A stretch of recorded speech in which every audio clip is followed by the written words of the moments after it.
right, so picking up where we left off with the last natural selection evolution lesson here with the birds and sexual selection, we're now going to move into looking at a gene pool. So I've used the term, or I guess combination of terms, allelic frequency or frequency of alleles. And you were introduced to alleles in the last unit on genetics. So a gene pool refers to a population's pool of genes. So that means all the different possible alleles that are available in a population of organisms. And remember, a population is a single species of organism living in a particular area. So they're exposed to the same environmental pressures, and they are mating or interbreeding. So gene pool, again, all the different possible alleles. So the mechanisms for changing the allele frequency of a gene pool. So in order for there to be variation, the variation is represented by the different available alleles. But in order for there to be an environmental pressure on that variation, there has to be some difference in the alleles. And that can occur by way of mutation, by gene flow. Gene flow is the movement of organisms, and by way of the organism moving, the movement of that organism's alleles into or out of a population. So in the example you see here, it's showing the population of brown beetles, and gene flow would be the movement of those brown alleles into the green beetle gene pool. Genetic drift, that can be caused by a chance event. So the chance event represented here is very small scale, but there's a group of beetles. They have a combination of brown and green alleles, and a chance event causes the beetles with the green alleles to be wiped out of the population, and so that changes the frequency of the alleles. And then finally, selective pressure, which is what we have been talking about primarily in the last lesson. And you're also going to see where genetic drift and natural selection can work together. Both the peppered moths and the rock pocket mouse examples that you are working through in the lab, there's some type of event, a volcanic eruption, pollution, and then that event is leading to a change in environmental pressures because it leads to a change in the environment. So that would be natural selection. All right, so evolution, again, is what is driven by natural selection, and evolution is the change of a species over time. We've talked about thus far in the lesson primarily, and what you're working with in the lab, those are examples of microevolution, again, meaning it can be observed over just a few generations within a population. But then there's also evolution that leads to speciation, and that would be macro. The prefix macro is large or widespread. So macroevolution is on a larger scale over a wider spread period of time, and it's actually leading to different species. And this is the type of evolution that most people commonly think of when they think of Darwin. But natural selection doesn't have to apply only to this macroevolution. It's also very applicable in microevolution, which is what we've talked about thus far. But macroevolution can lead to speciation, or the development of new species. And this was observed by Charles Darwin with Darwin's finches, and we'll talk about that more in a couple slides. Oops, just kidding, in one slide. So Darwin, it was the Galapagos Islands is where he did a lot of his work. That's on my bucket list, definitely a place I'm going to go before I die. But anyway, there was a species of bird on a nearby, other like surrounding areas that matched with what you see there as the founder species. But then there's all these other types of birds there that were not found anywhere else. And Darwin proposed that by way of speciation, these different species of finches developed, or rather were derived from this founder species. It was caused by way of natural selection. So this a whole bunch of these founder species finches show up, and let's say they eat berries, and there are not a whole lot of berries. So a mutation in the population caused some of them to have a more curved beak, like you see in the example of the liwi here. And those were able to get at insects a little better. So over time, that allele became more frequent in the population because the birds with the curved beak were more successful at attaining food because there was less competition. Same with the other examples that you see here. This one eats grubs. Tool use, so parrotbill, being able to manipulate things with the bill. This one's a seed eater. Nectar. and leaves. And so Darwin's idea, Darwin's finches, it was this idea. So this one founder species, speciation occurred, meaning the development of new species, as a result of natural selection and changes in allele frequencies based on environmental pressures. And the environmental pressure in this case would be the availability, or rather lack of availability, of food sources. All right, so macroevolution is large scale, and it results in new species or even taxonomic groupings. We talked about taxonomic groupings earlier in the course when we looked at eukaryotic and prokaryotic cells, and then bacteria, fungus, and all of the way that animals are named and grouped. Speciation is the actual evolutionary formation of new species, and it happens similar to what I just described with Darwin's finches. So in order to really understand speciation, you have to understand what a species is, what entails a species. So a species is a group of organisms that are able to successfully reproduce and generate viable offspring. So that means their offspring have to be able to reproduce as well. So for example, in the example, I think it's a horse and a donkey and a mule, but mules are sterile. So that's not considered a new species because it cannot reproduce. The same with a tiger and a lion. In some instances in captivity, they can mate and produce a liger, but male ligers aren't able to reproduce. So the liger it's a hybrid. It's not considered a species. So in order for an organism to be considered, or a group of organisms to be considered a new species, they have to be able to not only be produced, but reproduce. The word species is derived from a Latin word meaning appearance. That's because early on, when they were identifying species, they mainly did it based on appearance, but it's actually can be misleading. So if you look here, the eastern meadowlark and the western meadowlark, they look really similar. You could if you were only visualizing them, you could consider them mistakenly from the same species, but they are not. The reason why is because they don't interbreed, because they're not in the same habitat. So they don't naturally interbreed. There's no overlap in alleles across the populations, no literal overlap by way of reproduction. So those are considered two different species. Well, then you look at dogs and how different they look, and all dogs are derived from the ancestor wolf, but look how different they all look, yet they can interbreed and their offspring can interbreed. And so they're all of the same species, Canis lupus familiaris. All right, so how do we get new species? And again, it's this idea of in the example of Darwin's finches, the original population would have been the founder finch. So that's what would be represented there. And then species A, species B. This change from here to here, this is speciation. And then what happens is, so originally, when the mutation first shows up, before there's a whole lot of differences in alleles, there may still be interbreeding and you don't have official speciation. But eventually, let's go back.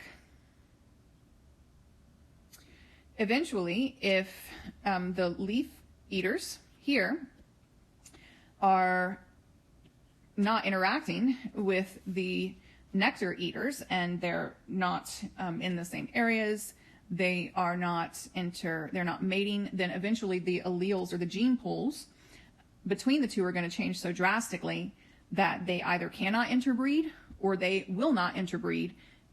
At that point, speciation has occurred.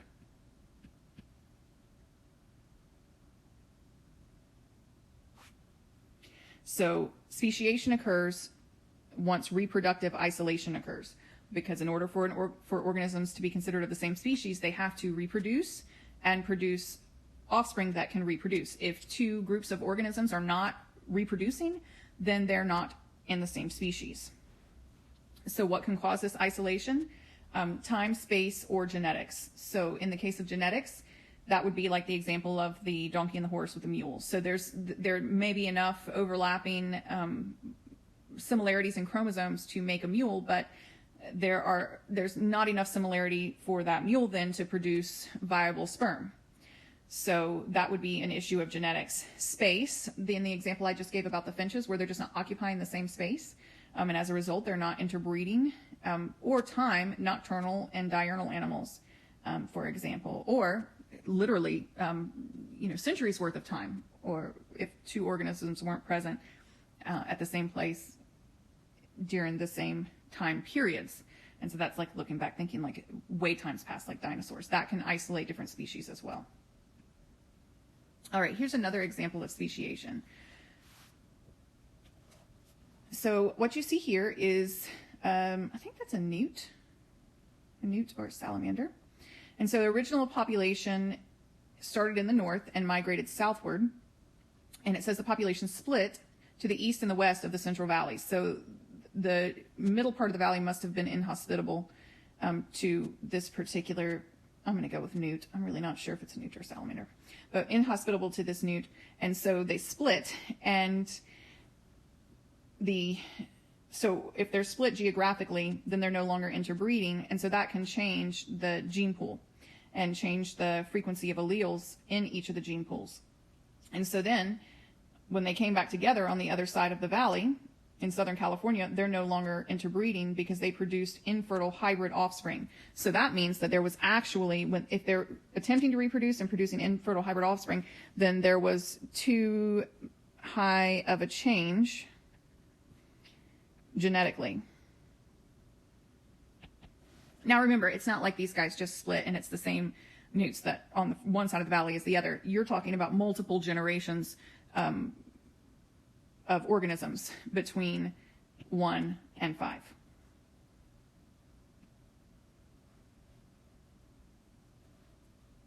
All right, so that would be an example of a genetic barrier. Reproductive barriers can also, another example of a reproductive barrier is location. So what might prevent the eastern and western meadowlarks from interbreeding? Well, they're not seeing each other. They don't interact. One's in the east and one's in the west. So for a species that we can define as a group of individuals capable of successfully interbreeding, they have to be interbreeding to be considered from the same species.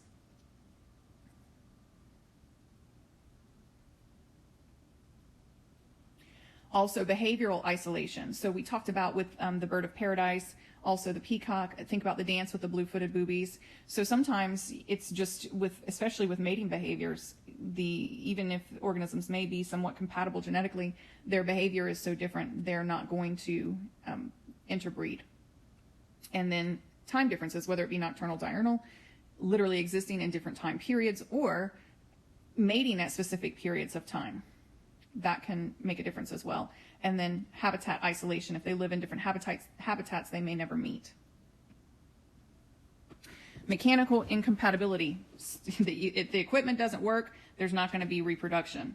And for example, a lot of types of birds mate by what's called a cloacal kiss, so there's no penetration, but then a lot of aquatic birds, because they're in the water, there is. So that would be an example of just a mechanical difference. Like you just can't get the job done, don't have compatible parts. Gamete incompatibility. The sperm and the egg are such that they cannot fertilize each other. And then again, the difference, the example of the horse and the donkey, with the mule being sterile. If the hybrid is considered weak and cannot reproduce, then there's not a new species there. So speciation is where this common ancestor, this idea of a common ancestor, has come from. It's that the different environmental pressures and changes in alleles and allelic frequencies in different gene pools over time, leading to the development of different species. All right, what are some evidence for evolution? Because when we talk about macroevolution, this isn't something that can be proven by going back and making sure it remains a theory and will remain a theory for that reason. However, it is supported by lots of lines of evidence. So macroevolution is supported by the fact that we can observe microevolution. And we looked at antibiotic resistance. You're going to learn about the rock pocket mouse and the peppered moth. Here's another example with insecticides. And so this is showing how there was a mutation in a population allowing for an allele that imparted resistance to an insecticide. And because the individuals of that species that had that, or of that population that had that allele were able to survive, that changed the population over time. So examples like this and the other examples that we've talked about with microevolution provide that evidence. Also, similarities in DNA and proteins, overlapping amino acid sequences. When I did gene therapy, we used So our animal model was the Rhode Island red hen, which is a chicken essentially, and it naturally had the same mutation that caused blindness that humans have. So we didn't have to create the animal model. They get the exact same mutation and the exact same gene that coded for the exact same malformed protein. And we were able to use bovine, that's cow, DNA to make the DNA we use to repair. So there's overlap right there between humans, chickens, and cows, just in that one example of the animal model that I used. And some other people worked on a similar work in mice. So that's just one example. But there's a lot of overlap and similarities in our amino acid sequences. As you know, all DNA is made up of 4 nucleotides, and the variations in DNA just stem from variations in combination of those letters. We are 98% similar genetically to chimpanzees. So 98% of our DNA and genes match theirs. 92% of all mammals are essentially the same. We have 26% of the same DNA as yeast, and I'd say there's a marked difference there between us and yeast. 44% alignment with a fly. 18% with a dandelion. So there's that kind of alignment. It also supports the theory of evolution. And also similarities in embryo development. When you look at the very early stages of an embryo, as you can see here, they look essentially the same. And even in some of the later stages of differentiation, there isn't a whole lot of difference. And so that can also support that theory. Homologous structures. So that is structures that are similar. So if you look really closely here, the whale flipper, you've got the single bone up top, similar to our arm. Also, even in a bat wing, a bird wing, lion. So you see the single bone, and then the 2 here in the forearm region kind of lines up. It's harder to see here in the horse. You see it here. And then in several cases, you can also see the digits. And so that kind of homology also supports that theory. And then there are analogous structures. So homologous structures have similar structures, even if the function is different. And analogous structures have similar functions, even if the structure is different. So for example, the wing of a moth, the wing of a bird. So that's the selective pressure is the same. The environment is putting pressure on the organism where the ability to fly becomes a favorable adaptation. Evidence for evolution can also be seen in fossil records. So it's essentially looking at homology, but homology that we were looking for before, homologous structures, that's looking at the current structures. Fossil records look at the change in structures over time and look for similarities and transitions between. Oops. And then here's just some more fossils. So that is it. So we talked about in the last lesson natural selection, how natural selection works, what a population is. We've also talked about examples of microevolution and then macroevolution and speciation, gene pools, allelic frequency, things that can impact the different alleles that are in a gene pool, and speciation, what a species is, how speciation can occur, how speciation led to the development of the theory of evolution in common ancestry, and then went through some evidence that scientists use to support that line of thinking. So that is it for natural selection and evolution. Please make sure that you take some great notes, work through the lab, respond to the discussion, and reach out with any questions that you have.